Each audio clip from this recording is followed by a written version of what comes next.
this is Mrs. Linton, and I'm back with the This Week in Music YouTube channel for our at-home learning. This week we've got 3 great events to celebrate. So we're going to celebrate first on December 13th in 1989, Taylor Swift was born. So we're going to celebrate her birthday today. Yay, happy birthday, Taylor! She's an American singer and songwriter, and most of her songs have to do with her personal stories and how she feels about different experiences she's had. She has some amazing statistics. So I'm going to read these because I couldn't even memorize them all.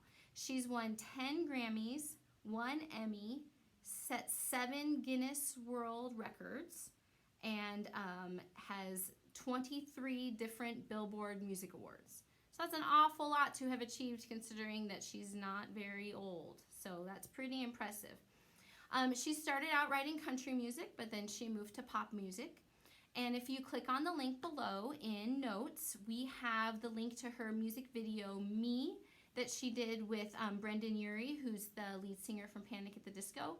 And I really like this video just because it's got a lot of super great artistic concept art going on and some really neat CGI stuff. So it's fun to watch even if you don't love her style of music. So she's a pretty impressive musician. Also this week, another really impressive musician. We celebrate on December 16th, born in 1770, was Ludwig von Beethoven. So he was a German composer and a piano player, and he was in the classical and romantic era. One thing that we really like to remember when we're listening to Beethoven's music is that he suffered from hearing loss from the beginning of his music career all the way until the end. He didn't tell people for a very long time because he wanted to be a musician, and he was pretty sure that if they knew he was going deaf that nobody would hire him or ask him to write music. But he continued to write some of the most brilliant music that's ever been written, even though he could hardly hear it himself. And by the time he wrote his 9th symphony, he was almost completely deaf. And it's one of his greatest symphonies that we've ever really heard. It's a beautiful piece of music. So, and it was also one of the first symphonies that had singers in it, that had vocalists, choral singers in it. So he was still breaking barriers and trying brand new things, even though he could hardly hear what he was creating. He was a pretty brilliant guy. So if you click on the link below, I have a visualization video of his Beethoven's Fifth Symphony, and it's neat because it has graphics that go with all of the music as it's being played, so you can see the music as well as hear it. And I think that's pretty neat to watch. So our last thing that we're going to celebrate for this week, it's not a birthday of a person, it's kind of the birthday of a piece of music. It's called a premiere.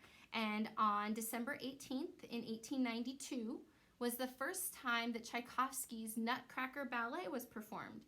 And most of us are pretty familiar with this because it comes out a lot at Christmas time.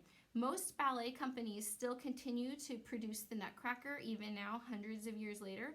Some ballet companies earn most of their money each year just by producing the Nutcracker Ballet and having people come and watch it at Christmas time. One interesting thing about the Nutcracker is that Tchaikovsky did not like it. He did not think that it was a very great piece of music that he had written for this ballet, and he actually had to work really, really hard to finish it because he was not very happy with it. But it ends up being one of the pieces that we know him the most for. So my trivia question for this week has to do with Tchaikovsky.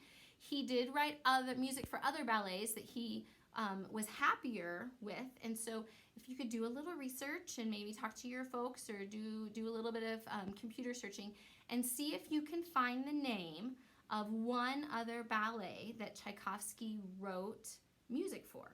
That I would love if you would email that to me at elinton@wwacademy.org or to my middle school account, and I will go ahead and email you back and let you know if you got the right answer.